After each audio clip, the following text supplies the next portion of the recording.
Meeting to order, and I would like to ask Selena Reardon to come forward, please. Happy New Year and Happy New Year. nice warm day. I know, right? Yeah. I almost wore shorts. Yeah. Funny thing is my husband wears it in this kind of weather all the time. Well, good morning, Chairman, members of the board, Commissioner.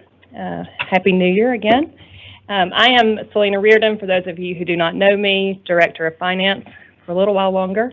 And I am here on behalf of Angela just to present to you guys the amended 24 and 25 budget as it stands from the governor's recommendation. The commissioner presented Tuesday to the Joint Appropriations Committee. Ms. Key and Ms. Purcell were able to join us and got a preview, and of course, Commissioner always does a really good job presenting on behalf of the department. I want to say, for the record, the commissioner was incredible. He did a phenomenal job. So, yeah, he did good. He did good. Without me? Because of the Selena and the team behind me, not because of me. Your team. So before we get started, I think it's just important just to remind everybody of our fund sources that the department has, because in the amended budget, you will see it's a good add, but it's very complicated because there's a lot of fund sources spread throughout, and there's a good reason why. But the primary fund source, of course, is our motor fuel tax. And then we have the two trust funds, which the commissioner is the trustee of, the transportation trust funds, which is the alternative fuel vehicles, the heavy impact, and then the $5 hotel motel, the transit trust funds, which is the 50 cents ride share, and then the state general funds. This is just a summary of our revenue estimate that is in the governor's recommendation.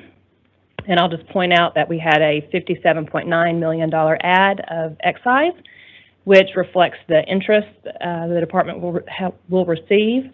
And then there's a big add of state general funds of $1.5 billion. So just want to highlight the total for the state funds for our amended is almost $4 billion. So it's a pretty exciting recommendation. This is a chart that you all are familiar with, and it just shows you kind of our categories of our recommendation. And capital projects is almost $2.5 billion.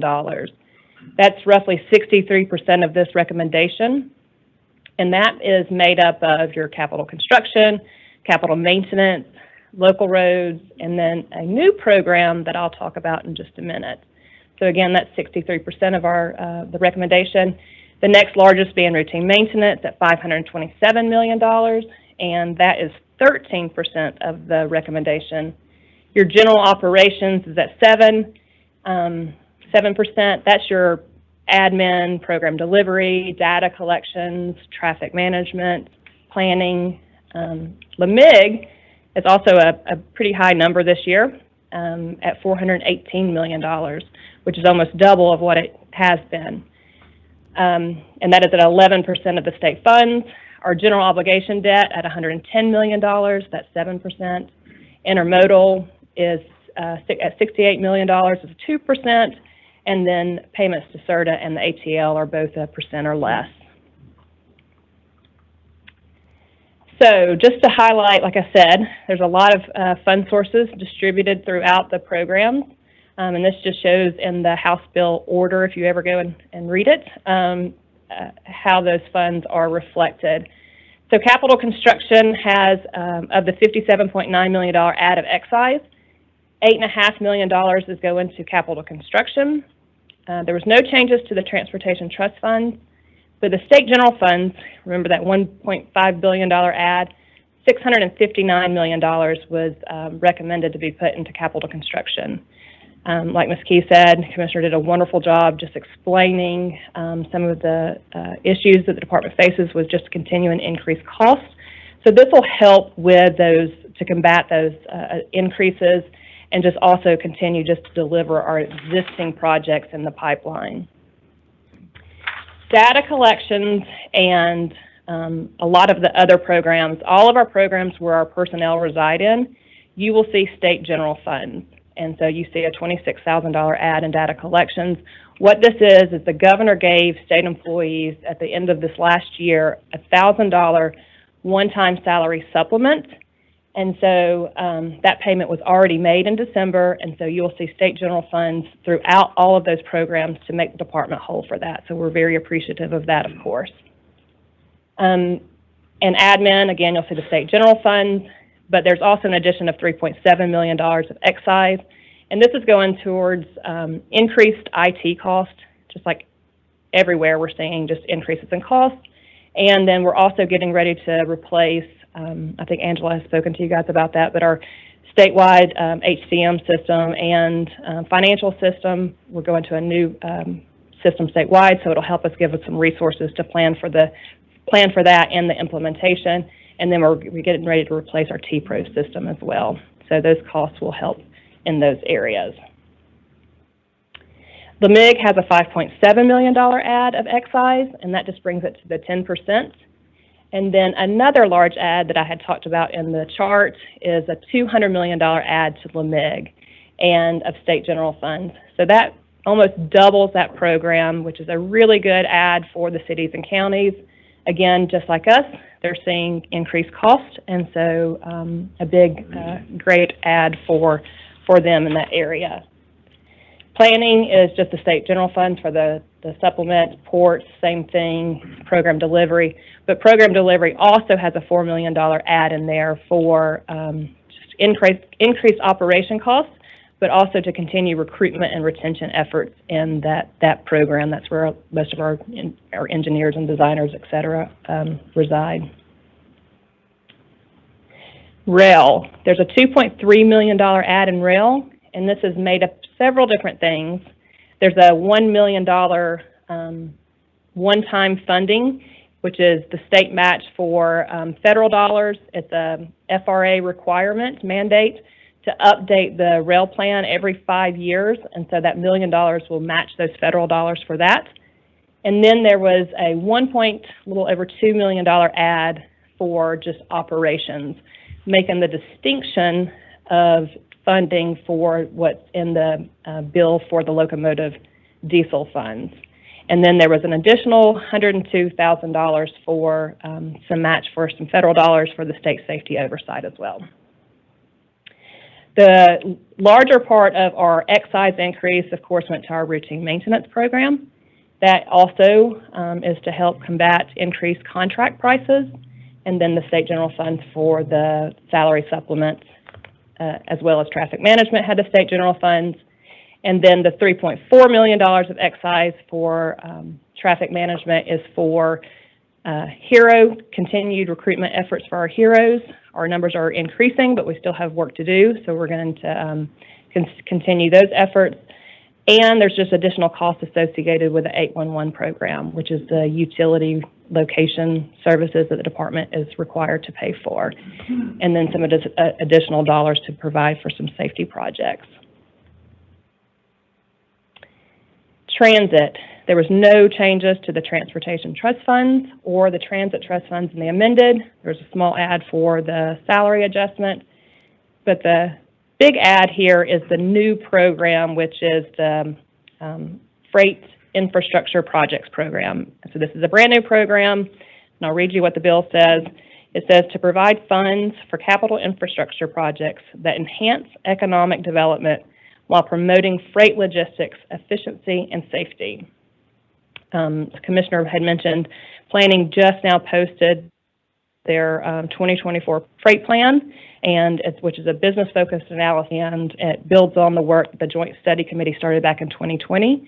And this funding will help deliver or start the projects that are identified and unfunded in there, and then just help continue to deliver the ones that are underway.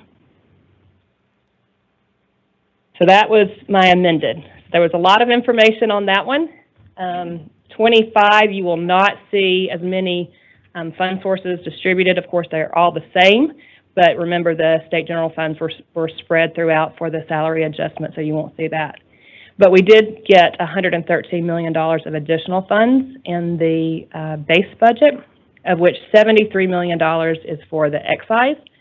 And then 26.2 is for the transportation trust funds, and 8.8 is for the transit trust funds. And so this is an adjustment to reflect actual collections, because remember, that's a 2-year look back, and so this reflects actual collections. And then we have a small add of $4.7 million for state general funds. Excuse me. So just bringing that total of state funds to $2.5 billion. Still a nice amount. Here is the chart showing just the distribution and categories. Remember, our capital projects is all of those programs, the capital construction and capital maintenance and local roads, does not include the freight because there's not additional funding in 25 for that program, but it's at 49%. Routine maintenance stays pretty much the same as it was in the amended at $527 million, but it is now 21%. General operations is now at 12%. Those are our supportive type programs. LMIG's back at 10% of excise. Our general obligation debt had a slight increase. It's now at 4%. It goes back down in next year, though. Intermodal's at 4%, I believe, and then payments to CERTA and ATL both went down a little bit, and they're less than 1%. So our general obligation debt, like I just said, had a slight increase of almost $4 million at $112 million. Capital construction, we had an increase of 8.9 of excise, 7.5 for transportation trust funds, bringing that total to a little over $1 billion in that program. And again, those will help with the increased cost of projects. Capital maintenance, we had a large add of $35.3 million of transportation trust funds. And so that brings that state funds to almost $200 million. And once you couple that with federal dollars, it's about a $400 million program. Data collections. Now, in the amended, the governor had given a one-time salary supplement. But the base budget in 25, he recommended a 4% cost of living adjustment, capped at $3,000. And so you will see that, and he utilized motor fuel to distribute to all the programs instead of state general funds in the amended. So data collections reflects that change, as well as a small increase to insurance. And then department admin has a $6.3 million add, which just annualizes what I talked about in the amended, which was for the increased IT costs and the other efforts, and then also has funding in there for the cost of living adjustment as well as insurance. And there's a GTA increased rate in there as well. But in addition, we have a $3,000 add for post-certified employees. And so we have 4 investigators on staff. And so that's in addition to the COLA as I understand it. The MIG, you have $7.3 million added for excise to bring it to the 10%. And then planning has 2 changes, one being the motor fuel for the cost of living, and then insurance. And then there's a redistribution of $2 million of transportation trust funds, and that's coming from payments to the ATL and will be used for additional funding for planning for MPOs. And then ports and waterways, that's the cost of living. Program delivery, annualizing the amounts from the $4 million from amended 24, and then also for the cost of living insurance. Rail, we do not have the $1 million for the one-time funding for the state rail plan, but there is a $3.4 million addition to reflect actual locomotive diesel tax, and then they annualize the $1.2 million and the $102,000 for the state safety oversight match. So that total addition is $4.7 million. Another large add of motor fuel would be in our routine maintenance program. $24.7 million of this will go towards the increased cost, and the remainder of that is the insurance adjustments and the COLA. Traffic management, same thing, annualizing the amended for the increased 811 costs, HERO efforts, and then there is the cost of living adjustment and insurance. Transit, there is 2 adds there. There's the $2.6 million of transportation trust funds. Remember, they can up to 10% of that can be used for transit. And then the transit trust funds, that reflects the actual collections. And then a portion of that, of course, will be used for the COLA. Payments to ATL, there is a net reduction of $1.9 million in that program, and that is the $2 million that's being redistributed to planning, and then $81,000 adjustment for COLA. And then last is payments to CERTA, and so that's a net reduction of $19.3 million, but $19.7 million of that is from the retirement of our guaranteed revenue bonds. And so our last payment of that was in '24, so that goes away, so that is a big reduction. And then there's a small adjustment in there, an increase for COLA, as well as just additional transportation trust funds in that program. So with that, that concludes my summary of the governor's recommendation, and I'm happy to entertain. Ms. Reardon, thank you very much. I certainly enjoyed your report. Thank you. It bodes well for for this year. Right. Do I have any questions? Mr. Chairman, this is Dennis. I have a question, please. Okay. Selena, Go ahead, Mr. Selena, I didn't understand the proposed budget, the 1.5 additional.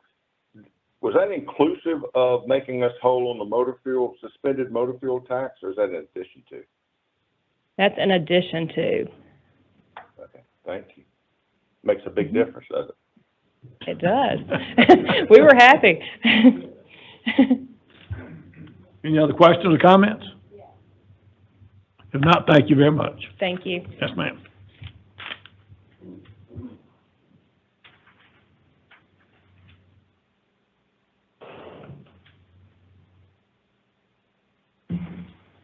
Okay. Want to let my esteemed colleagues know that this will be the first committee that I'll be chairing. I've got some big shoes to fill. Board member Golden is not here today, so I want to go ahead and call to order the Legislative Committee for a legislative update from Josh Waller, the Director of our Policy and Government Affairs. And as he makes his way to the podium, I do want to say, I know many of us have come from the legislature, and you know how crucial it is to have a good advocate, an advocate that's well respected on both sides of the aisle and in both chambers. And I just want to give my sentiments, offer my sentiments that Josh is exactly that person. We're very fortunate to have him boots on the ground at the Capitol during the legislative session for us. So, Mr. Waller, I'll turn it over to you. With that, I feel like I should just sit down.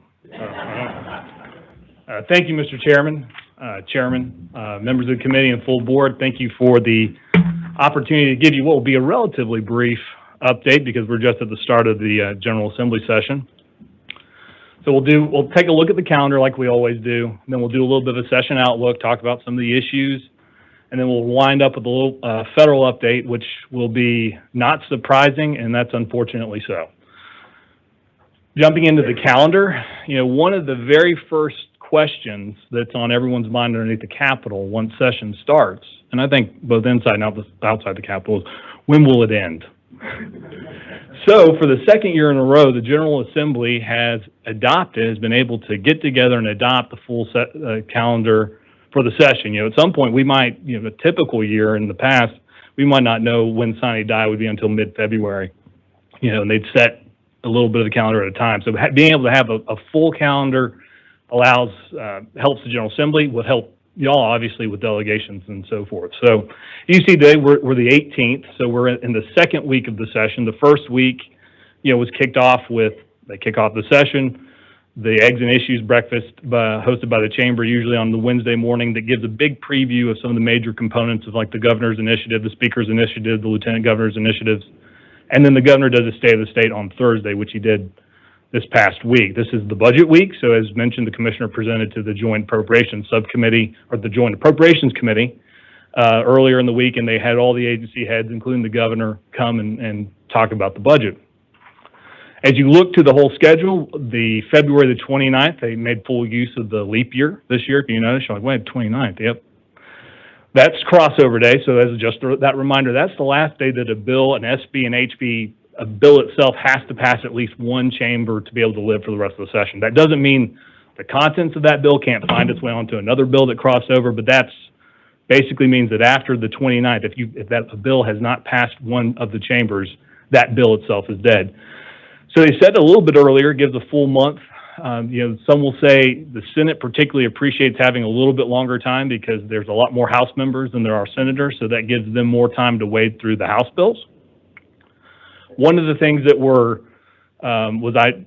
the Senate adopted the calendar, they highlighted that they and the House had agreed that on February the 6th, the House would pass the amended budget, and then by February the 22nd, the Senate would pass the amended.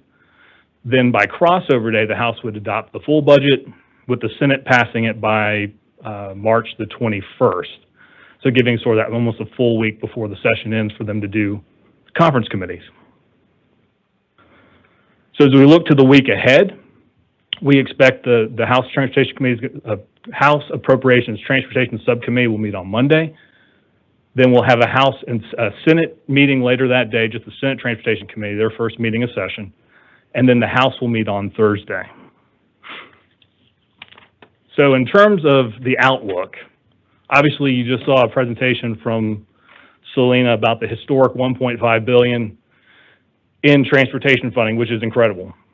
But the governor also announced, in addition to that, $250 million for water and sewer projects, revolving fund, $250 million for economic development grants, $50 million for workforce housing initiatives, $16 million for local governments to assist with economic site development, and $1 billion infusion into the state employee retirement health and risk systems, and then also a significant increase to the local school system for funding student transportation. So basically gas for buses. I say this because certainly with all of that investment in the amended will probably take up a lot more focus than it has in the past. So we'll expect that that'll consume a lot of the discussion in the first few weeks of the session as the House gets to adopting its version. The Senate they'll probably make some tweaks here or there. So that'll be a big, that'll consume some oxygen. Transportation legislation, obviously the department has a few initiatives out there that we're working to, some bills that have already been introduced and may still have a couple more to introduce.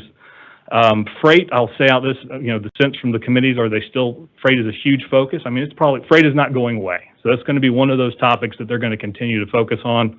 So we expect them to look at that, have some hearings on freight. Truck weights, we talked about House Bill 189 last session, that continues to be the sense that because that allowed for a 2-year sunset for increased weights outside the metro area, that there's just not a sense that they need to do any adjustments to that at this time, allow for another year of evaluation, allow this sunset to go into place, and then have the conversation next session about what they may or may not do after that point. So that still seems to be the posture. We'll certainly keep the board updated on that. Other priorities, you can see the headlines in the newspaper. Obviously, the budget, like I said, is going to be huge. Workforce housing is still going to be a major topic of the General Assembly, as well as tort reform. And then we'll expect we're hearing that there'll be some election tweaks. There have been some recent court decisions affirming election law, some that have, maybe pushed them in the direction of maybe making a few changes. So I would expect those to be, we're still early. Session will evolve, and there'll be things that no one was thinking about that'll take up some headlines, and then there'll be the things we thought will take up some headlines, and we'll get to the end of the session. With that, I'll pivot briefly. I said it shouldn't be surprising, and that's unfortunately so. Congress is poised to, instead of doing a full fiscal year appropriation, they're poised to do another extension. The Senate, in fact, is scheduled at 12:30 today to vote on their version.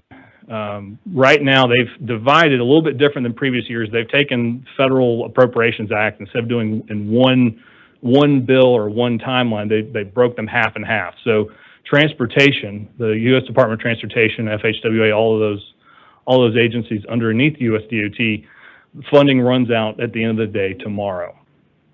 So the proposed legislation would extend that to March the 1st, which is, you'll get another reminder later today. When that happens, we'll get a pro rata daily share of what we would have normally got for a fiscal year. So that's about 42 additional days of federal funding if that version passes. So again, we expect that the Senate, all indications are the Senate believes it should be able to pass it. There might be enough consensus that if there is disagreement in the House, at least on different ends of it, that there should be a bipartisan consensus. Let's go ahead and just get a CR. That creates room for them to advance regular order. That was their goal of doing a short-term, keep doing CRs, is so that they could move the regular bills through order. And there's some evidence that could be successful because the House and Senate have arrived at least on an agreed top-line number. So there's some evidence that maybe by the time we get to March, we're in a better position for a full fiscal year. But anyone who's been here at this time of year, you know how this goes. So with that, appreciate your time and the opportunity. Any questions, I'm glad to answer, or at least attempt to answer. At this time, we will open the floor for questions if anyone has comments or questions they'd like to make on the presentation. Thank you, Mr. Waller, for the presentation. I know that this time of year can be very dicey. Things can change on the dime and immediately. So any questions? Thank you. All right. Well, Commissioner, I'll say that was a very good leading of this legislative committee. I'll tell you what, I'll tell you. Well, yeah. I think I'm ready to do another Josh one. is a fan for sure.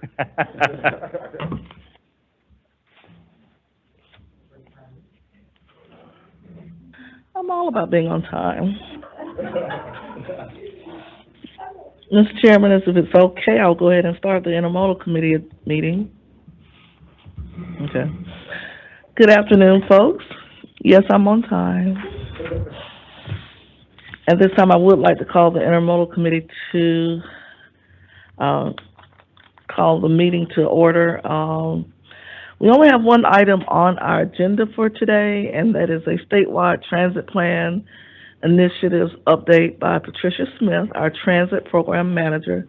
Patricia, if you don't mind coming forward at this time.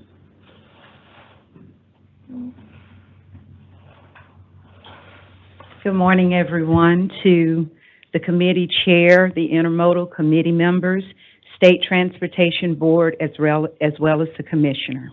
I am Patricia Smith, and as the transit program manager, my responsibilities include providing supervision, direction, and management to staff in the administration of the department's statewide transit program. This includes financial oversight, as well as administration of the federal grant funds received from the Federal Transit Administration.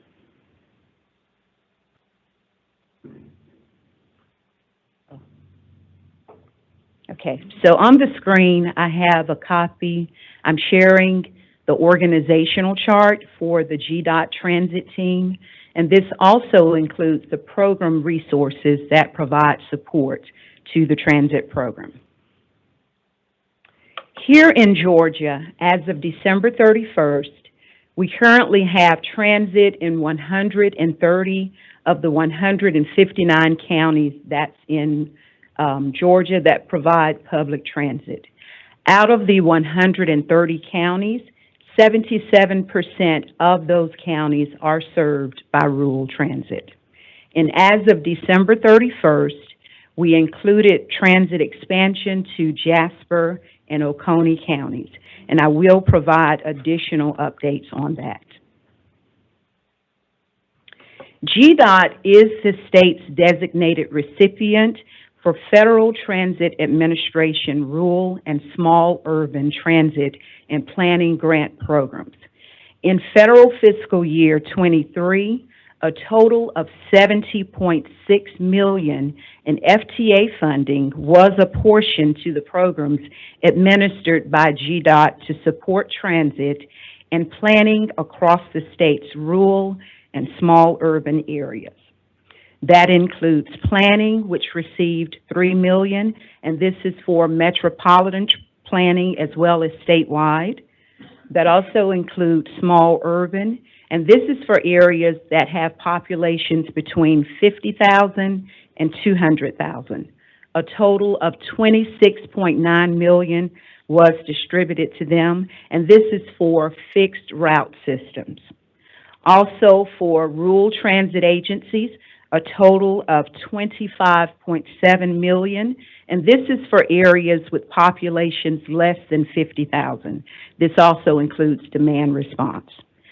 To intercity bus, there was a total of $7.3 million, and this is for 5311 funding for connections between non-urbanized and intercity bus service. For state safety oversight, a total of $1.7 million, and for bus and bus facilities, a total of $5.3 million. And this is for funding, this is funding available to replace, rehabilitate, and purchase buses as well as related equipment. So on today, I will highlight the initiatives that are currently in place to assist in transit expansion and enhancement throughout the state. This includes an update on the statewide transit plan to include rural and human services coordination, regional transit development plans, intercity bus study, as well as some of our accomplishments. I'll also provide an update on the Transit Trust Fund, as well as the Frank Hill Award. The original statewide transit plan was completed in 2020. The purpose was to improve access and mobility by coordinating with local governments, regional commissions, metropolitan planning organizations, and transit providers to identify public transit needs and to document strategies to assist Georgians in having access to public transit. A total of 35 strategies were developed and placed into 3 overarching categories. Those included administrative tools and guidance, and this was to assist with planning and program delivery support, transit service enhancement, and this was to improve the rider experience by enhancing transit system safety, ease of use, efficiency and reliability, and pedestrian and bicycle connections, as well as transit service expansion to increase service coverage throughout Georgia by implementing new transit services. These included additional routes, coordination between adjacent services, formation of regional systems, additional vehicles, expanded hours of service, as well as higher service frequencies. The statewide transit plan officially kicked off in January of 2019. Over 200 local, regional, and statewide plans were reviewed to provide input on the statewide transit plan. There was also collaboration with the Department of Human Services, who provides coordinated transportation system, as well as the Department of Community Health, who provides non-emergency medical transportation. And just to give you a little bit more, GDOT focuses on public transit for rural and small urban populations. The Department of Human Services focuses on transportation services for seniors, low-income families, individuals with disabilities, and vocational training. And the Department of Community Health focuses on transportation to medically necessary services for eligible Medicaid. GDOT currently participates in a quarterly meeting between the Department of Human Services and the Department of Community Health just to discuss any transit updates, and we currently have an initiative in place to look at a shared vehicle inspection form. So that's still in the works. Several performance measures were developed as a baseline to evaluate our progress towards achieving goals and objectives to transit enhancement and expansion in Georgia. The performance measures are tracked on an annual basis and published to our stakeholders just to give them updates on the progress that's made. And I'm going to highlight a couple of those. So for population served by transit, This basically looks at the population of each of the counties in Georgia and to look at opportunities for enhancement and expansion. Transit and DHS coordinated systems. This basically looks at public transit and DHS coordinated systems just to look at opportunity for us to collaborate across the systems. And then, of course, inner city stations served by local transit. So this basically looks at Greyhound inner city bus stops in locations also served by local bus transit services. GDOT's 2020 statewide transit plan recommended strategies to address rural and regional transit needs across the state, including the preparation of regional transit development plans. The primary focus areas included regional transit coordination, expansion of rural transit to serve counties without public transit, and advancement of regional partnerships to accommodate cross-county trips. We have completed regional TDPs with the Georgia Mountains and Southwest Georgia Regional Commissions. Their plans were finalized last year. We currently have plans in process with the remaining regional commissions, with the exception of the Atlanta Regional Commission, because they conduct their own TDP. But the projected completion date for the remaining commissions is 2024. So December of this year, we should have regional TD plans in place with all of our regional commissions. We are also in the process of conducting an inner-city bus program strategic plan. The Federal Transit Administration provides 5311 funding to support rural transit needs. 15% must be used for rural inner-city bus services. Our current providers are Greyhound and Southeastern Stages, and we did receive an application last year from Megabus. So they will also receive fiscal year 25 funding. And now I want to highlight two of our accomplishments. So the first one for 2023 is the completion of the Albany Multimodal Transportation Center. The City of Albany constructed a multimodal transportation center. The ribbon cutting ceremony was actually held in March of 23. This is a 10,000 square foot building that houses Albany Transit Service and Greyhound. This is a $12.9 million project that was 80% funded with FTA 5307 urbanized transit funding. And the second accomplishment is the Atlanta Greyhound Inner-City Bus Facility. This facility is located in downtown Atlanta. It was substantially completed as of December 31st, 2023. This is a 12,000 square foot building with the following inner-city carriers operating from the terminal: Greyhound, Southeastern Stages, Megabus, and Flixbus. This is a $12.7 million project that is 80% funded with FTA 5311F inner-city bus funding. We are in the process of updating the statewide transit plan, and the goal is to complete it by next year.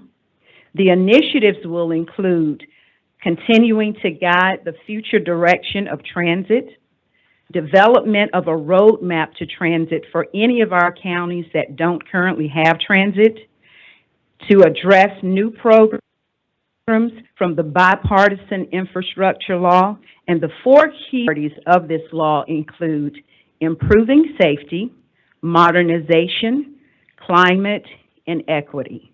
And we also plan to capture demographic and mobility information based on the Census 2020 data.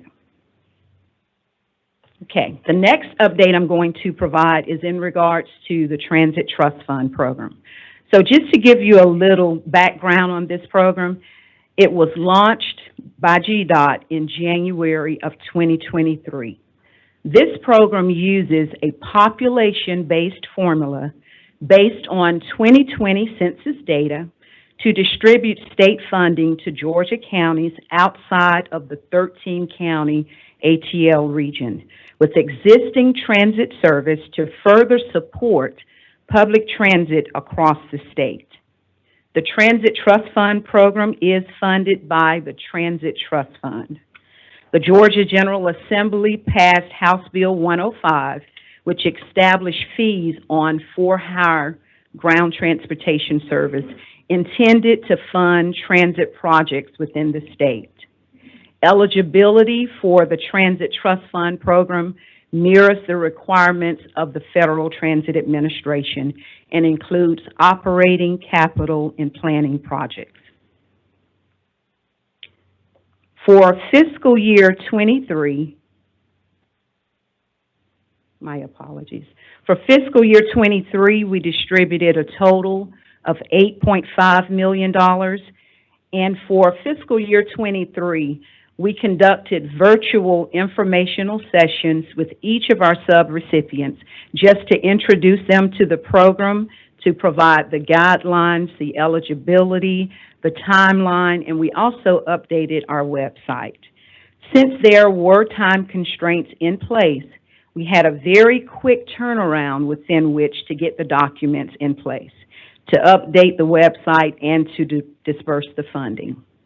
For fiscal year 24, we distributed a total of $11.2 million.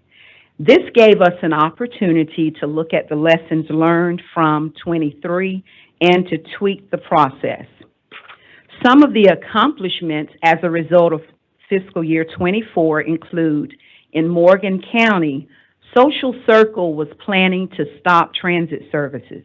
Morgan is expanded to the city of Social Circle, and they will also start transit in Jasper and Oconee counties. Also, Dodge County, Telfair County was planning to stop transit services. Dodge County did expand their transit to include Telfair County. So this brings the total number of counties in Georgia without transit to 29. And we have a big goal of 2050 to have transit statewide, but I'm sure with the planning initiatives in place, we'll beat that goal. Some of the projects that were funded using Transit Trust Fund funding include upgrading office equipment, developing driver reward programs, facility upgrades, security cameras, employee retention pay increases, website upgrades, uniform purchases, new vehicles, and informational screens on buses and tablets. Funds were allocated in fiscal year 23 and 24 using 3 different layers. So the first layer was 55% to all transit agencies outside of the ATL region. The second layer was 25% to transit agencies serving multi-county or regional areas outside of the ATL region. And the third layer was 20% to counties with household incomes under $45,000. Okay. The next update I want to provide is in regards to the Frank J. Hill Outstanding Service Award. Each year, the GDOT Transit Program nominates and selects the recipient of the Frank J. Hill Outstanding Service Award from among Georgia's rural transit operators. The award is named after Frank J. Hill, who was the founder of the state's first regional rural transit system, the Mountain Area Transit System, serving multiple North Georgia counties. Frank Hill was the executive director of the North Georgia Community Action Agency from September of 1974 until his passing in November of 2005. A nominee may be any local rural transit provider receiving assistance under the FTA's Section 5311 program. GDOT 5311 project managers may nominate one of the rural transit systems in their district for consideration. And we give this award out at the annual Georgia Transit Association Conference. So the winner for 2023 was the Coweta County Transit Agency. Some of the accomplishments and the reason that we selected Coweta County include Coweta County's transit program, Coweta Connect, strives for excellence in providing transportation to its citizens. Most of their riders are repeat customers who use their transit service daily, and for some, it's the only transportation available.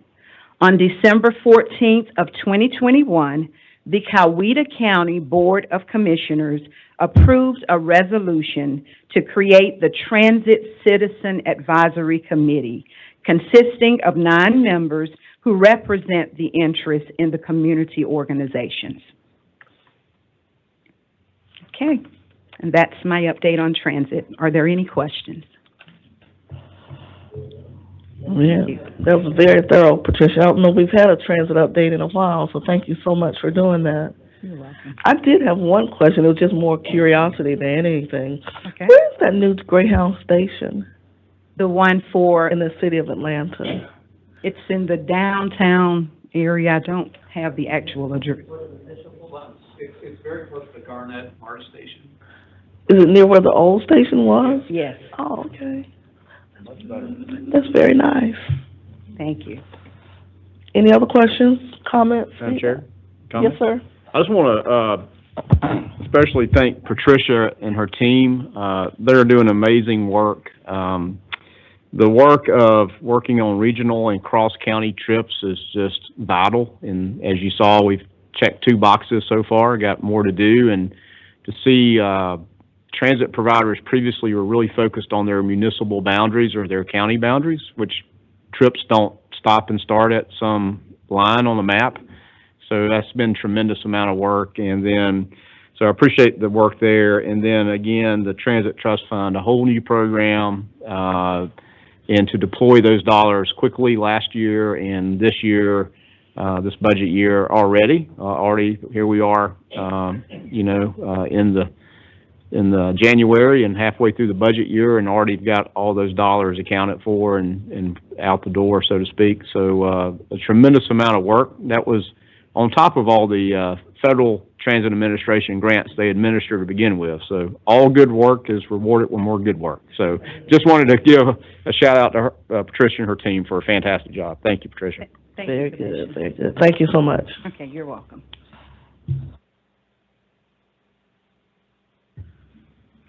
We're adjourned. All right. Well, if we're adjourned with that one, I'll call the Program Delivery Committee to order, and we'll ask for, is it Doug Shamblin? Is that how you pronounce the name? Coming forward. He is the Assistant State Environmental Administrator. Is Doug back there? I can't.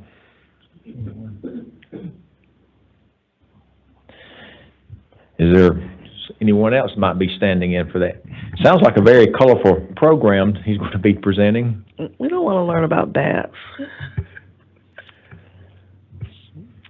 Looks like Meg or Chris maybe need to pinch hit. Somebody. I can imagine someone's Can we shine on? reputation with this in that it looks like we get to hear this just rolls right off the tongue, Tricolor Bat Programmatic Agreement. Interagency. We're going to shine the bat symbol in the sky. Well, thank you, Mr. Lewis and members of the committee. I'm not Doug Chamblin. I'm not sure where Doug is, but I'm Andrew Heath, Deputy Chief Engineer. And we wish you well with this. Thank you. I have seen the slides, and I'm very familiar with the topic. So just to begin, you guys have probably heard a lot of the history as Georgia DOT engages with resource agencies like U.S. Fish and Wildlife and working with that resource agency in collaboration with them as it relates to threatened and endangered species. And a lot of the work that we undertake with them has been on the topic of bats. Over the last decade, we had a new species, which I'll get into, known as the Indiana bat, which had quite a large impact to the program, which we had to work through. And more recently, we are expecting the introduction of the tricolor bat. And this presentation is to talk through what I consider to be a large success of the department in working through an interagency agreement so that we can continue to advance the program, but also work in coordination with U.S. Fish and Wildlife and our resource agencies to protect these species across the state. So a little bit of background on bats in Georgia. There are 16 species total, of which 4 you can see listed there have federal protection, 1 additional with state protection, and then 4 species of concern. The main topic today is on the tricolor bat, where you can see the proposed endangered species designation at the federal level, which has led to this activity from the department and this interagency agreement. So why are bats important? They provide a lot of benefit to various industries, including the agricultural industry, through things like pest control. Bats are worth about $23 billion per year to the agricultural industry, dealing with pests that may impact crops and things of that nature across the state. They keep mosquito numbers down, which obviously I think we all enjoy during the summer, so that's obviously important. Things like pollination, seed dispersal for native species across the state, and they have led to a lot of technological advances with human technology, things like sonar and radar, right? A lot of that modeled after how bats communicate. You can also see blood clot medications, navigational aids for the blind, that type of thing, military sonar, there you go. So obviously a lot of benefits from learning from and working with this interesting species. So a little bit of history over the last 20 years. Bat populations have rapidly declined. What we saw, I guess, and Doug can give you the detail of this, but white nose syndrome was an ailment that dramatically impacted bat populations, not just in Georgia, but across the U.S. And that has led to what you saw on that table with those increased designations of endangered or threatened species across those various bat types. For GDOT, what that means is a lot more conferencing and consultation with our resource agencies as we work to try to mitigate the impact of infrastructure projects on these species. So that leads to longer agency approvals. It can lead to restrictions on contractor activity in regards to activities like tree clearing or dealing with structures or things of that nature. And there you go. So here's just a headline from back last summer. Where do Georgia bats hang out when their habitats disappear? Sometimes, and quite often, they look to our structures, our culverts, our bridges. And as we do surveys for these types of species, we often encounter bats living in these areas where it's cooler and they can, here's Doug, get away from the heat. So here's a great picture. Looks like one of our bridge end vents where the bats are hanging out there in that gap, trying to stay cool during the summer months. So let's kind of talk through the timeline of these species and how when they moved into endangered status. So going all the way back into the 1970s, the first species introduced was the Indiana bat. So you might say, well, hey, that was 50 years ago. Why did that become a big deal much more recently? And I'll get towards that as we advance the timeline forward. Gray bat introduced in 1997. Then you can see, as we talked about, that white nose syndrome that dramatically impacted bat populations back now almost 20 years ago, not quite 20 years ago, which then led to those increased listings of these species. So then in 2012, Fish and Wildlife expanded the area, the impacted area of these endangered species, which included that Indiana bat. So what was just a small territory where we had to survey and work to mitigate impacts to the Indiana bat. That then became essentially the entirety of North Georgia. And if you recall during that timeline, that essentially shut down the GDOT program as we worked through the appropriate mitigation strategies, the appropriate survey strategies as it relates to this species. And we had to work through that with our resource agencies to come up with that plan and then reintroduce get the GDOT program going again with those appropriate measures in place. But essentially, it did pause the GDOT program for about a year, I would say, was the overall impact of that. So as we now look to the tricolor bat with its proposed endangered status coming in 2022, we obviously want to avoid that type of impact. So that has led to our advanced discussions with resource agencies to try to deal with that ahead of the listing coming in place so that we can continue to do our mission in delivering quality infrastructure for the state of Georgia, but also protect and mitigate this newly listed species. And that has led to, in 2023, what we call our programmatic agreement between the Department of Natural Resources and U.S. Fish and Wildlife. And I'm not sure what your statement's there.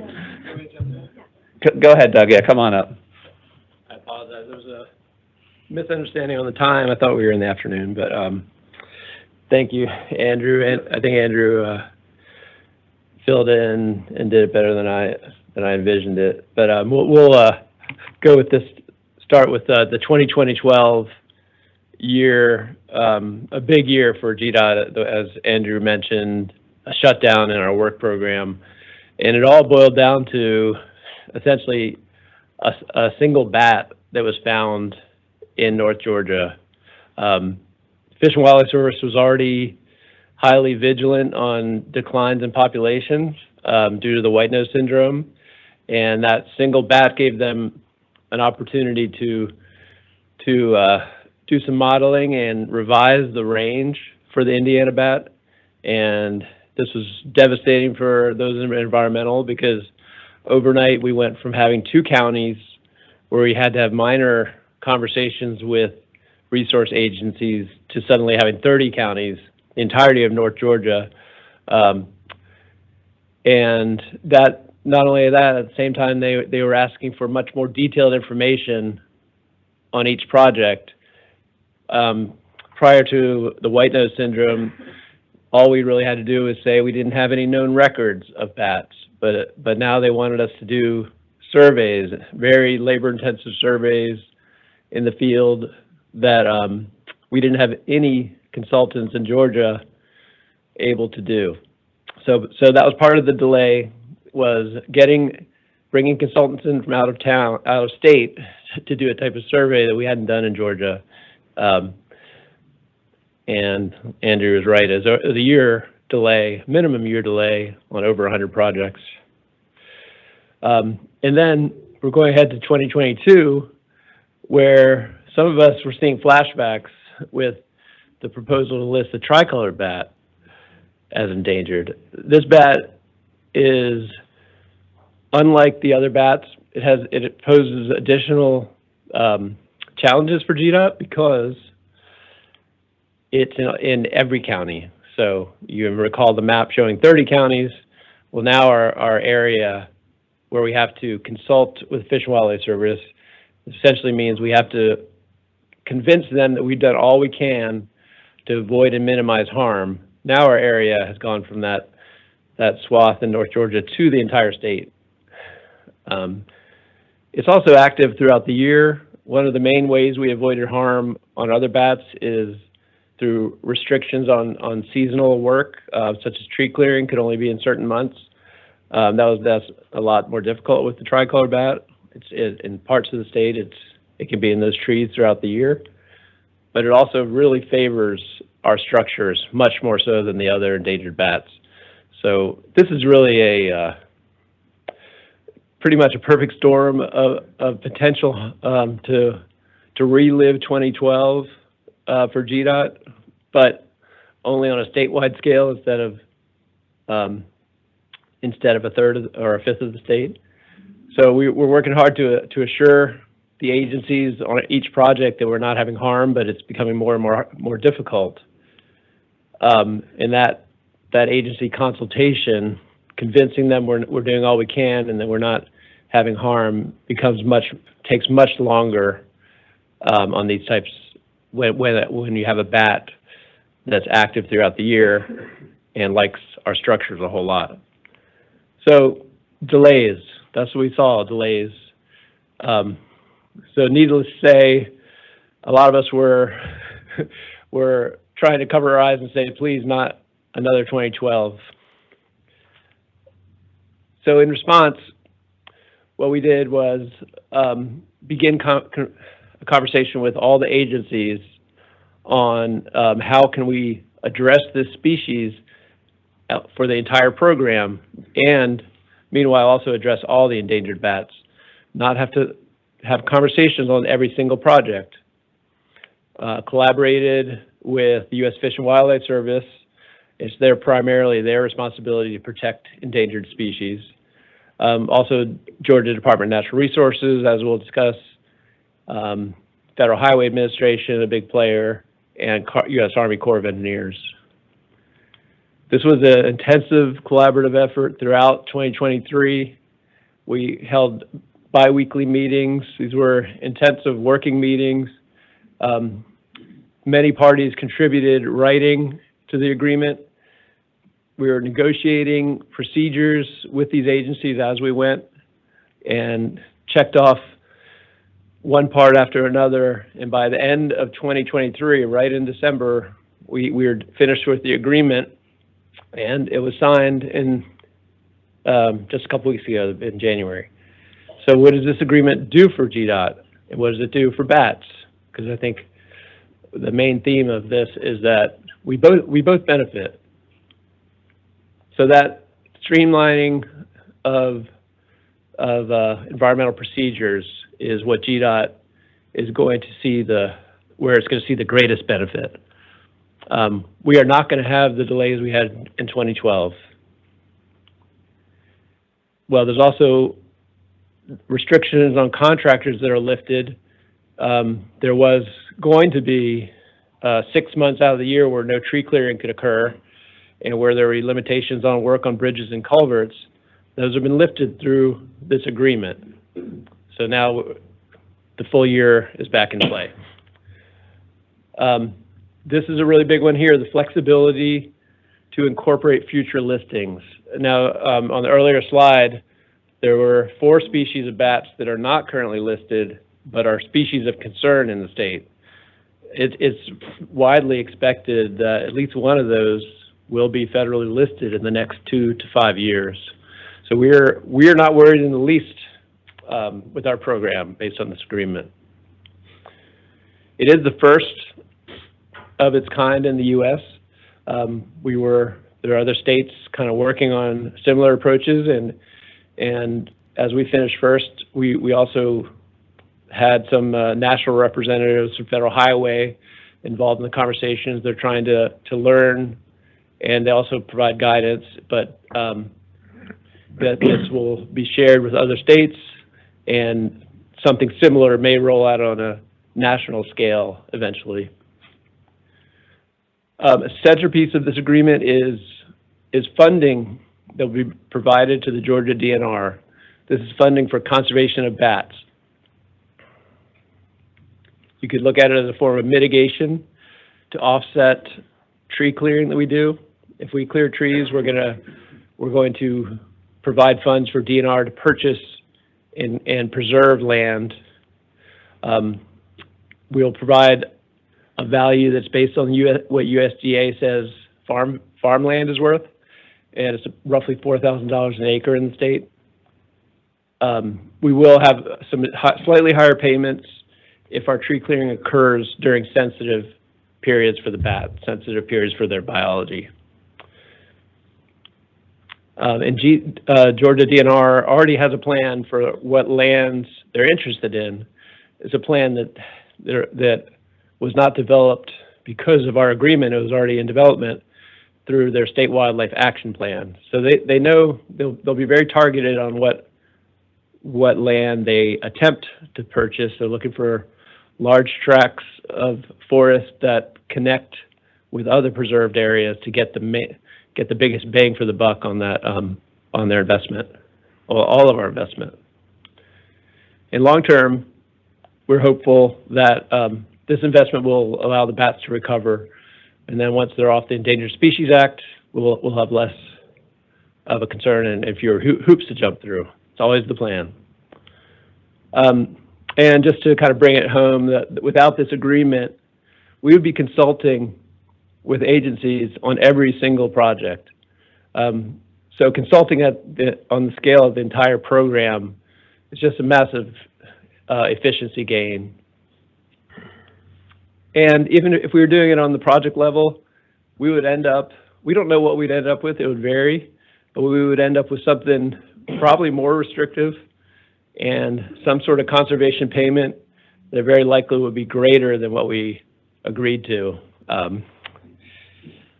There are some other agreements for other bats that are nationwide where you can make conservation payments, but they go to a land trust that charges a massive overhead.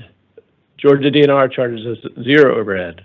100% of the funds stay in Georgia to preserve habitat for bats. So yeah, we would very likely have still have mitigation costs, but greater if we didn't have the agreement. So overall, this agreement ensures optimized outcome for each project with no delays. So we really look at it as a win-win, a win-win-win, a win for Georgia, a win for transportation, a win for bats, a win, conservation, et cetera. This is an example of where we could really collaborate and reach a positive result.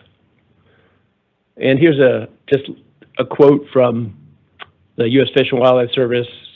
Peter Mulholland, who's the Georgia Field Supervisor, said, "The result of this agreement is a tool that will provide for consistency and expedited project delivery while also moving bat conservation forward in our state. For the U.S. Fish and Wildlife Service, this will serve as the model in our region and likely beyond for collaborative conservation." And really, that's, if there's any questions about that agreement, again, I apologize for missing the beginning. I think I recognize the long-eared bat down there. You probably could. So, any Stands out. bat questions of Doug? Emily? Yes, I'm just curious, do we have, I think this is very interesting, I'm loving it. Do we have a bat expert on our staff now? And if so, can I take them to lunch? Yes. We do. Okay. Yeah.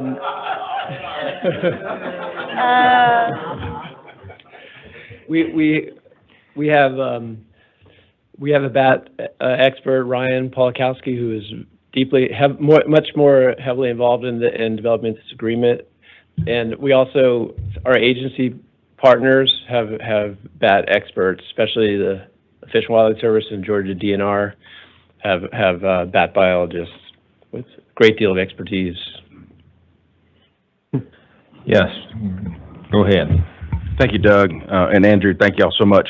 I represented Douglas and Paulding County. I think that as the Highway 92 project experienced tremendous delays. Had this been in place, we probably wouldn't have had the extent of delays that we did. Now that project's moving forward, and we're happy about that. But we do remember back, I think, 2011, 12, 13, that there was some extensive delay. So this would have expedited that back then. Absolutely. Fantastic. That's right. It would have fit into our normal environmental timeframes without adding any additional time. Gotcha. Are there any other questions? I have one final question. That is the term introduced or an introduction. I'm assuming that's not necessarily mean they just recently arrived here or recently discovered. I'm assuming, does that mean they've just been introduced to the Protected Species Act? Is that what that term is signaling? So I'm trying to remember where I used that term, but yeah, they are certainly not introduced artificially into the state. They were added to the endangered species list. Certainly, the tricolor bat proposed for endangered status in 2022, and before that, it had been 10 years since the northern long-eared bat. Okay. But does that answer your question? I think so, yeah, I think so, yeah.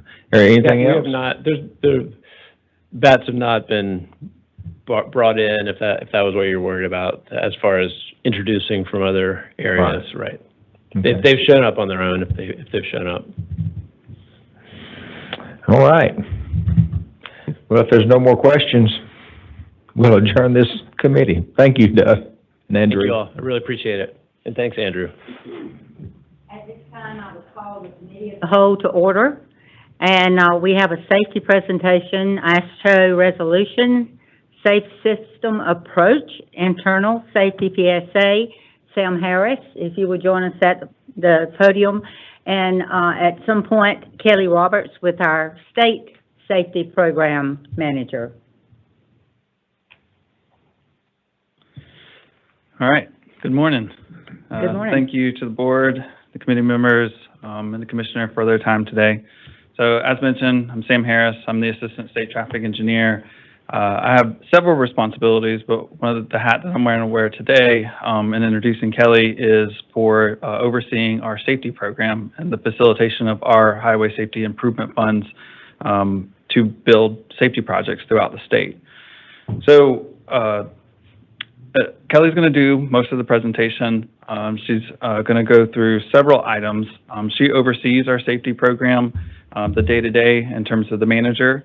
And I want to take a few minutes also to brag about the program.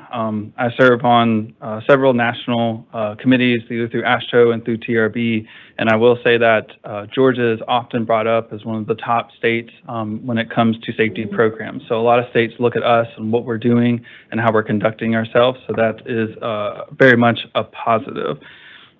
And I want to take that time in saying that I want to thank everyone on the board and everybody in the room that has contributed to that, because it's not a one-person effort, it's a holistic effort amongst us all. Through Kelly's presentation, she's going to go over fatality crash numbers, initiatives that we're taking, including what's happening with the ASHTO Safety Action Plan. One thing I want to note is that we are anticipating that we are going to see overall reductions for last year in our fatal crashes, and that's absolutely a positive that we should take and celebrate for, because not every state's going to come up and be able to say that when the numbers are finally conducted. But with that said, that doesn't mean we need to let off on the initiatives that we're pushing through. We still have on average around 4 to 5 fatalities on our roadways here in Georgia a day. So now, it's again a positive that we're seeing reductions, and we're going to keep striving to have those reductions, but I just want to make sure it's an effort that we keep pushing for. With that, I'm going to pass it over to Kelly. Thank you all. Thank you. Good morning. Good morning. Thank you for your time. As Sam described, I have a presentation today that will discuss the serious nature of our recent fatal crash trends, and more importantly, what GDOT is doing to move the needle and lower these numbers. Starting with 3 takeaways. Recent crash trends.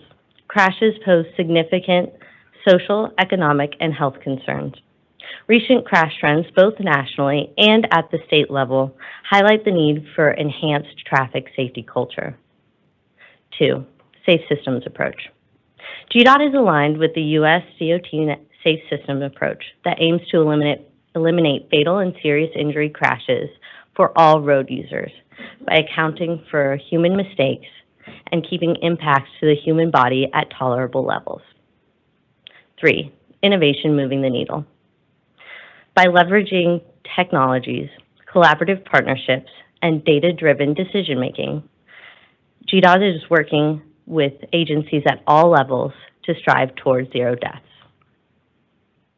Now we're going to discuss a little bit about the safety program. Before we dive into that program specifically, I do want to highlight that safety is the #1 priority for all GDOT projects. With that being said, the safety program does manage federal funds provided by the Highway Safety Improvement Program, and these funds are specifically designated for projects that are aimed to reduce fatal and serious injury crashes. GDOT conducts data-driven analysis to choose projects that are best prioritized and have the highest potential for reducing these fatal and serious injury crashes. To maintain this funding source, GDOT is required to develop a strategic highway safety plan. This plan serves as a roadmap for implementing safety projects and initiatives effectively. The strategic highway safety plan prioritizes safety issues and breaks them down into known emphasis areas. It sets measurable goals and implements targeted strategies in collaboration with stakeholders. The development of the Strategic Highway Safety Plan includes collaboration for stakeholders representing all 4 E's of roadway safety: engineering, education, enforcement, and emergency medical services. This highlights the need for interagency collaboration to target the driver behavior that plays such an impact in our most recent fatal crash trends.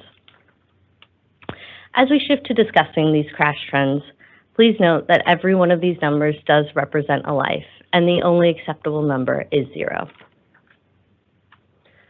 This data being displayed was published in September 2023 by the U.S. DOT National Highway Traffic Safety Administration. Therefore, the final numbers for 2023 are still pending. Based on this data, we are seeing an overall significant increase nationwide in the amount of fatal crashes on our roadways. It's true we did see progress from 2016 to 2019. However, you can see in 2020 and 2021, we were significantly impacted by COVID. The initial thought was that the restrictions in place by COVID would result in fewer vehicles on the road, which would equate to less exposure and therefore less crashes. Unfortunately, that was not the case.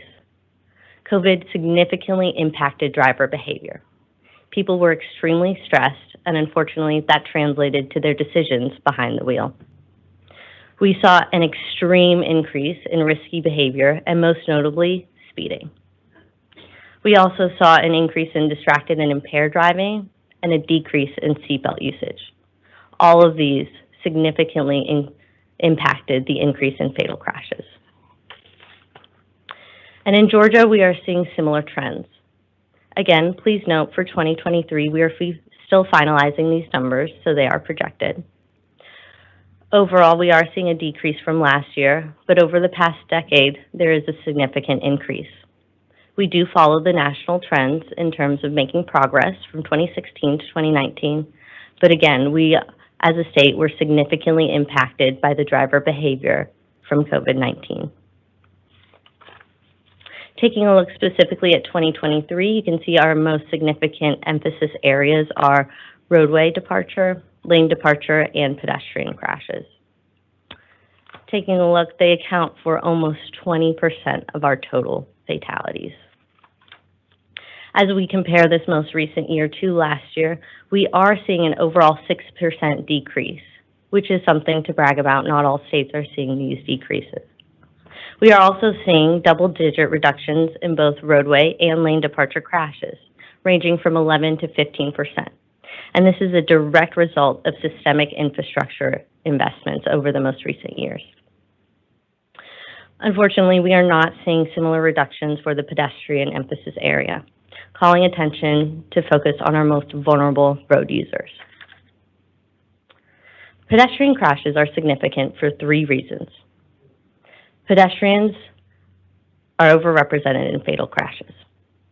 They account for only 1 to 2% of our total crashes, while they account for almost 20% of our total fatal crashes. The proportion of pedestrian fatal crashes is increasing at an alarming rate, and this is both at a national and state level. And finally, pedestrians are vulnerable road users. They are significantly impacted by speed, and as we just heard, speed significantly increased due to COVID, so this is something that we need to target specifically. So how are we going to do that?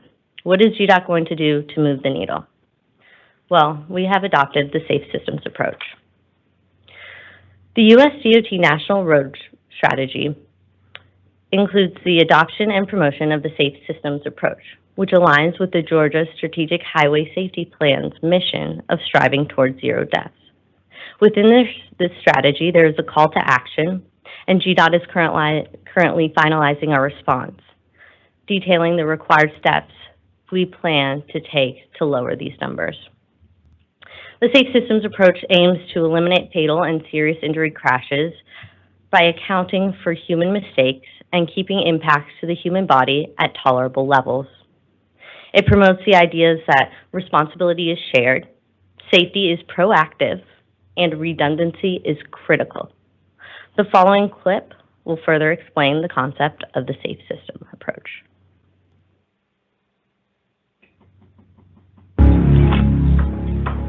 The human body isn't designed to handle the force of a motor vehicle crash. So if we're to achieve zero deaths or serious injuries, the responsibility for safety on our roads falls on us all. We call this approach the Safe System, multiple layers working together to protect you. So this is a proven system as well. This has been adopted by countries overseas, and they have seen significant reductions in their fatal crashes from 1994 to 2015. So we know that this approach works, and we're excited to adopt it. With the idea that redundancy creates layers of protection, this indicates that with an estimated 1,700 fatal crashes last year, the state cannot tackle this issue alone. The state DOT cannot tackle this issue alone. Instead, GDOT, federal and local agencies, vehicle manufacturers, law enforcement, emergency medical personnel, and system users all share the responsibility that crashes don't lead to fatal or serious injuries. AASHTO has created a safety action plan that includes strategies to improve safety nationwide. The AASHTO Safety Resolution is the executive's response to the Safety Action Plan, in which it was decided to harness the whole of the AASHTO approach. This means that safety is to be ingrained and at the forefront of all AASHTO committees. Strategies include promoting sharing of tools, resources, and policies among states, promoting consistent data-driven decision-making throughout the entire project lifecycle, prioritizing resources that need to be developed, both by AASHTO and others, identifying actions for AASHTO council members and committees to undertake, and establishing new partnerships to further promote traffic safety culture. Now that we understand this federal initiative and the key principle that responsibility is shared, let's focus back in on GDOT. What are we doing as an agency, and how does this align with the Safe Systems approach? GDOT believes in promoting a strong traffic safety culture. Promoting a positive traffic safety culture and interagency collaboration is the most effective and efficient way to strive towards zero deaths. GDOT executives and members attended the first annual AASHTO Safety Summit, in which many state DOT commissioners and secretaries were present, and it had workshops and working groups in which this safety action plan was drafted. So what does promoting a positive traffic safety culture look like? Well, GDOT is promoting safer people by affording access to data and educating state employees. GDOT is promoting safer speeds through educational outreach and partnerships with law enforcement. And GDOT is promoting safer roads by continuing to invest in data-driven infrastructure and planning. So let's take a deeper dive into these activities and see how promoting a strong traffic safety culture actually works to move the needle and reduce the numbers. First and foremost, we have this AASHTO Aware Safety, which is our crash data platform. It is incredibly powerful, and we are proud to say that we have an unlimited amount of seats that we can offer for free access across multiple agencies. We are currently up to over 500 users. And one of the main takeaways of this is the quick nature that we can do this analysis. Before, it may have taken a day or 2 days to rank different intersections, pulling characteristics that are similar. Now, we can do all of that within minutes. We can rank intersections, we can rank segments, and this also promotes a strong traffic safety culture within our users. We coordinate with the agencies who currently have access and ensure that they aren't missing any features that might improve their usage.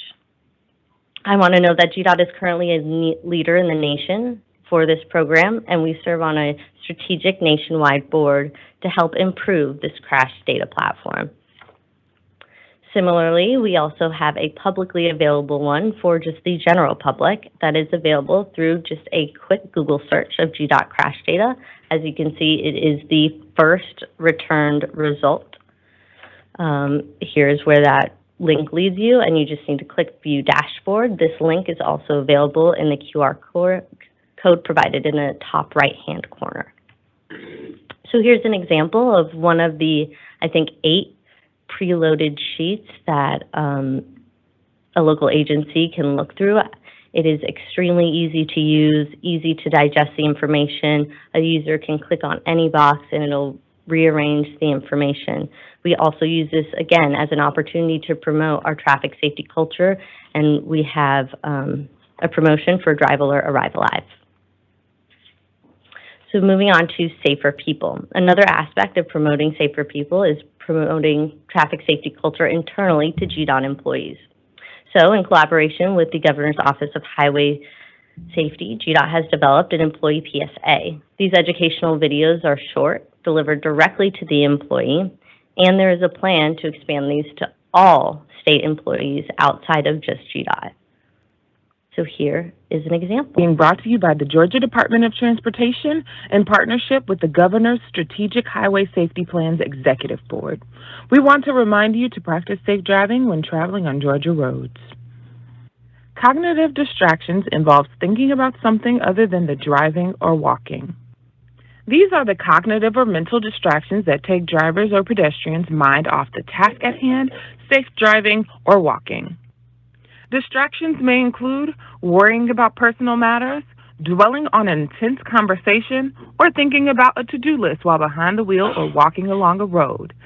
These actions constitute cognitive distractions. When your mental focus is not on driving, you're distracted. According to the latest national statistics, 54% of all motor vehicle crashes involved a confirmed or suspected distracted driver. Driving is not an opportunity to multitask. Please keep focused on the road. Remember to drive alert and arrive alive.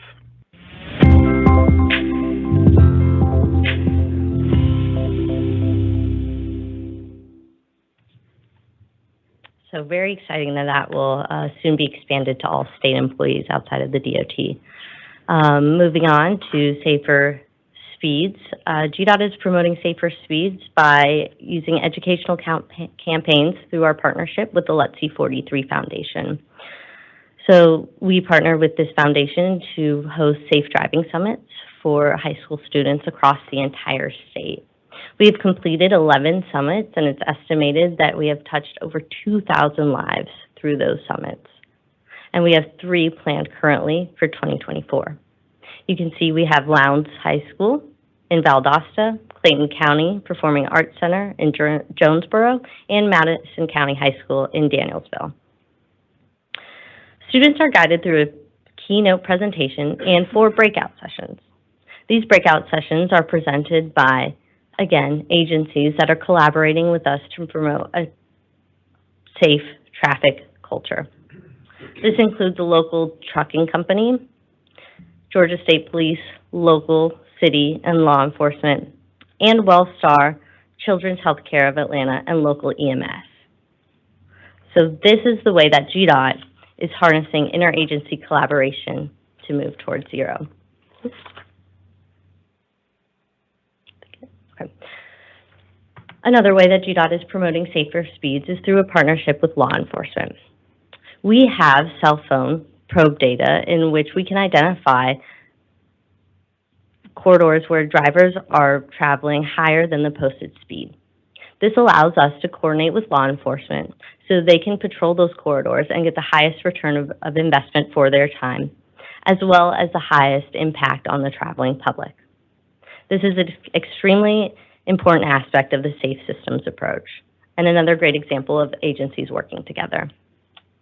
Where GDOT truly excels is in safer roads. The safety program is data-driven, and we have completed our first vulnerable road user assessment. This document was required by the federal government as signed into law by the Bipartisan Infrastructure Act. It created a rule that states if 15% of your fatalities are attributed to vulnerable road users, that being pedestrians and cyclists, then the following fiscal year, 15% of your federal budget must be spent on that emphasis area. So this document outlines the plans, activities, and strategies to which we plan to accomplish those goals. We also have the Rural Active Transportation Plan, which is a $3 million planning investment. This is specifically for rural facilities, identifying bicycle and pedestrian accommodations to help improve the facility of those vulnerable road users outside of just our metro areas. GDOT is also promoting proactive safety through conducting near-miss analysis. This allows us to capture risky or dangerous driving behavior before there is a serious collision. Again, promoting the key principle of the safe systems approach, that safety is proactive. Moving on to our infrastructure investments.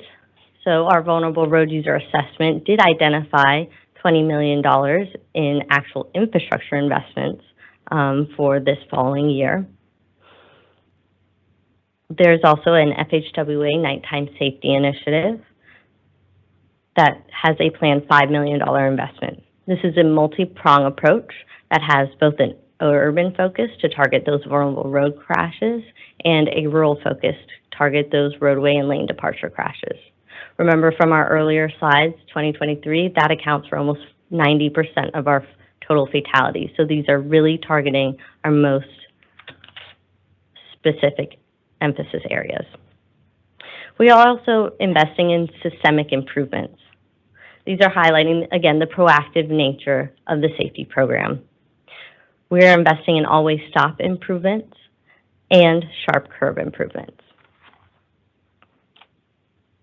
So finishing with our 3 takeaways.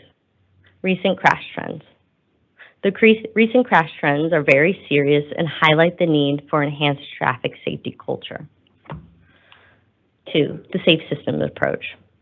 GDOT is aligned and implementing the safe systems approach, and this is how we will effectively and efficiently strive towards zero goals. Finally, innovation moving the needle. To remain proactive, GDOT is leveraging innovative technologies, collaborative partnerships, and data-driven decision-making to work with agencies at all levels, again, to strive towards zero.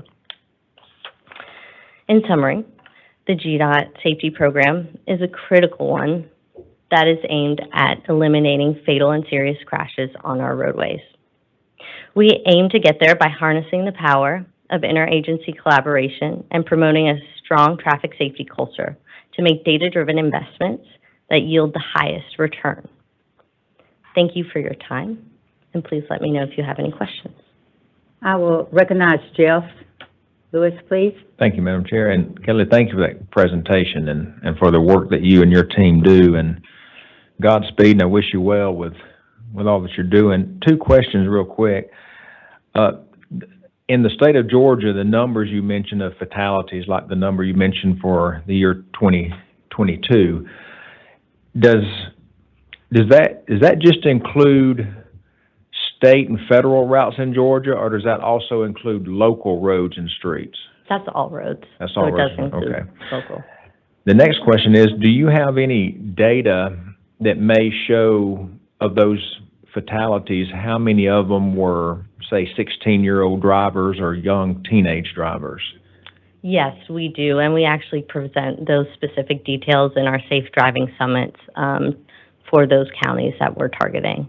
But I could get you more specific data statewide as well. Yeah, I would like to see the numbers on maybe 16-year-olds and maybe in young, that age group. I'd be curious to know that. With our powerful crash data platform, I could pull my laptop up right now and show you.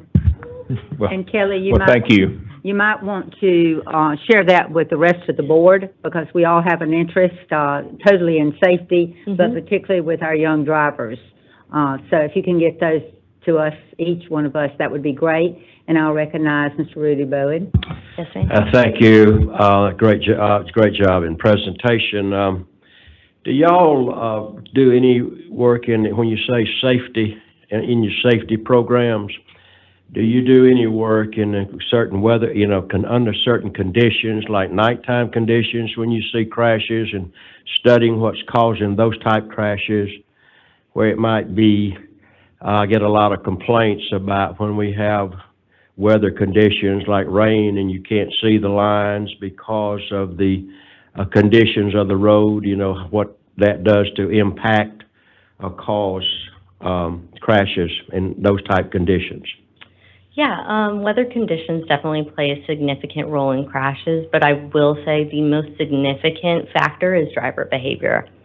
And so what we're seeing maybe during those nighttime conditions, there's usually less congestion than there is during the daytime, so people have the ability to drive faster speeds result in more severe collisions. And then just due to the unsafe conditions with, ice, rain, that's what leads to those. But I can't understate how big of a factor driver behavior is playing. Do I have any other questions or comments at this time from our board? Micah? Thank you, Kelly. And Sam, great presentation.